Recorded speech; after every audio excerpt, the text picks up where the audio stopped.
Hello friends, welcome to HTML5 Tamil tutorial part 15. நான் Seenu.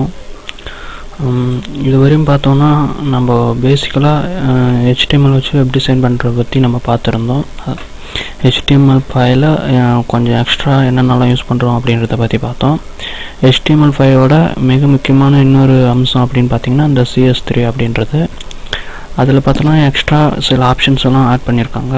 CS3ன்றது HTML5 அப்படின்றதுக்காக தான் க்ரியேட் பண்ணது. அதாவது CSS3யும் HTML5யும் ரெண்டும் கம்பைன் பண்ணி தான் ஒரு வெப் நல்லா டெவலப் பண்ணலாம். இப்போ பார்த்தீங்கன்னா இந்த புதுசான ஒரு டாக்குமெண்ட், அதாவது புதுசாக ஒரு வெப் பேஜ் க்ரியேட் பண்ணியிருக்கேன். பேஜ்னா பேசிக்காக இங்கே பார்த்தோன்னா எம்டியாக இருக்குது. அதுக்கு பேர் வந்து பார்த்தோன்னா ஃபியூச்சர் அப்படின்ற ஒரு நேம் வச்சு HTML சேவ் பண்ணியிருக்கேன். இதில் எம்டியாக வச்சுருக்கேன். பார்த்தீங்கன்னா இது எப்படி இருக்குது அப்படின்னு நான் டிஸ்பிளே பண்ணி காட்டுறேன். பார்த்தீங்கன்னா நார்மலாக ஒரு பிளாக் அண்ட் ஒயிட்டில் ஒரு வெப் பேஜ் இருக்குது. இப்போது இந்த CSS3யோட அடுத்த கட்ட, அதாவது ஃபியூச்சர் டிபெண்ட் பண்ணி நம்ம என்ன பண்ண போகிறோம் அப்படின்றத பார்த்தீங்கன்னா இந்த கிளாஸஸ் எல்லாம் நான் எப்படி பிரித்து காட்டுறேன் அப்படின்றத பாருங்கள். அதாவது இப்போ நான் இதுவரையும் XHTML பார்த்தோன்னா பாடி அப்படின்ட்டு நம்ம யூஸ் பண்ணி தான் ஒரு வெப்பேஜோட பாடியில் இருக்கிறதுக்கெல்லாம் நம்ம கலரிங்கெல்லாம் யூஸ் பண்ணுவோம். அதாவது ஓவரால் பேக்ரவுண்ட் அப்படின்ற மாதிரி. இப்போ நான் ஏற்கனவே சொன்ன மாதிரி ஸ்டார் யூஸ் பண்ணி கூட அதை நம்ம பண்ணலாம். அதாவது கலர் அப்படின்றத மட்டும் யூஸ் பண்ணி ரெட் அப்படி நான் கொடுக்குறேன்னு வச்சுக்கோங்களேன்.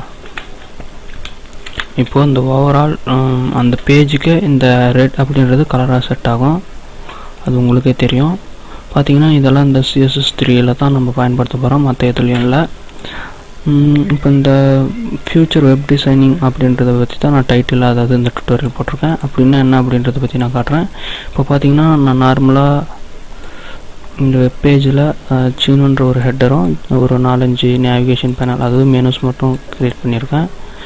இதுக்கு நான் எப்படி டிசைன் கொடுக்குறேன் அப்படின்றது ஒரு பேசிக்காக CSS3யோட ஸ்டார்டிங் இன்ட்ரடக்ஷன் மாதிரி பார்ப்போம். பார்த்தீங்கன்னா இப்போ நான் இதுக்கு டிவ்வில் மெயின் ஸ்கின் அப்படின்றத யூஸ் பண்ணியிருக்கேன். இது பார்த்திங்கன்னா பாடி அப்படின்றதுக்குள்ளார தான் இருக்குது. அதாவது இப்போ பாடின்றதுக்குள்ளார ஓவராலாக என்ன பண்ணலாம் அப்படின்றத பற்றி நான் காட்டுறேன் பாருங்கள். ஓவரால் வெப் பேஜுக்கு இப்போ நம்ம க்ரியேட் பண்ணுற பேஜுக்கு ஒரு ஃப்ளெக்சிபிள் மாடலை நான் க்ரியேட் பண்ணுற மாதிரி பார்த்துக்கோங்க. அதாவது பாடிக்கு மட்டும் யூஸ் பண்ணுற மாதிரி ஒரு சாம்பிளாக வித்து வந்து ஒரு 100% கொடுத்துட்றேன். அதாவது எப்பயுமே 100% இருக்கிற மாதிரி. ஏன்னா எந்த ஒரு ப்ரௌசர்லேயும் பார்த்தோன்னா காமனாக தெரியும். மொபைல் ப்ரௌசர் ஆகட்டும் சரி, பெரிய சைஸு, அதாவது ஸ்க்ரீன் ஒவ்வொருத்தர் பார்த்திங்கன்னா பெரிய சைஸு லேப்டாப்போ அல்லது டெஸ்க்டாப்போ வச்சுருப்பாங்க. அதில் பார்த்திங்கன்னா அதோட ப்ரௌசர் சைஸ் வந்து இன்னும் கொஞ்சம் பெருசாக இருக்கும். அதுக்கு தகுந்த மாதிரி மாற்றுறதுக்காக தான் நான் 100% அப்படின்னு கொடுத்துருக்கேன். இப்போது அதுக்கு நான் டிஸ்பிளே வந்து பார்த்திங்கன்னா இந்த டிஸ்பிளே அப்படின்றதெல்லாம் CSS3ல கிடையாது. இதில் தான் நம்ம யூஸ் பண்ண போகிறோம். இப்போ நம்ம CSS3யோட ரொம்ப முக்கியமான ஒரு டூல்ஸ் பற்றி பார்க்க போகிறோம். அதுக்கு பேர் தான் வெப்கிட் அப்படின்றது. இது தான் இந்த CSS3யோட முக்கியமான அங்கம் அப்படின்னு சொல்லலாம். ஏன்னா இது பேஸ் பண்ணி தான் நம்ம மீதி எல்லா ஃபங்க்ஷனும் எழுத போகிறோம். பார்த்திங்கன்னா இப்போ வெப்கிட் .box அப்படின்னு நான் எழுதியிருக்கேன். இந்த வெப்கிட் .box அப்படின்றது பார்த்தோன்னா எல்லா ப்ரௌசர்லேயும் செட் ஆகாது. இதுக்குன்னு ஒரு குறிப்பிட்ட ப்ரௌசர் தான் செட் ஆகுற மாதிரி பண்ணியிருக்காங்க. அதாவது இதுவரையும் ஒரு 2-3 ப்ரௌசர் மட்டும்தான் இதை அக்செப்ட் பண்ணியிருக்கு. மற்ற ப்ரௌசரெல்லாம் இன்னும் இம்ப்ளிமெண்ட் பண்ணல.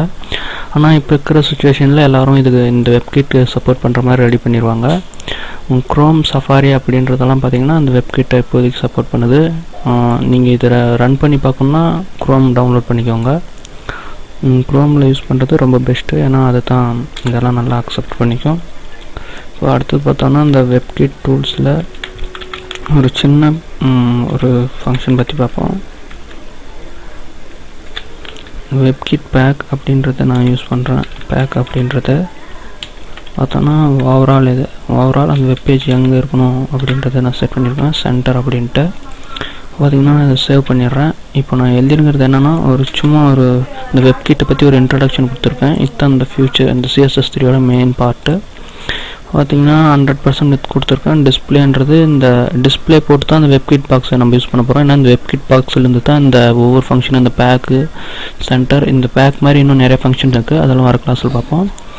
பார்த்தோன்னா இப்போ நான் சென்டர் அப்படின்னு கொடுத்துருக்கேன். நான் சேவ் பண்ணிட்டேன். அதாவது இந்த ஓவரால் பாடிக்கு அப்படின்றது கொடுத்துருக்கேன்.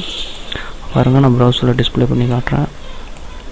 தெரியுதுங்களா? ஓவராலாக சென்டரில் வந்திருக்கு.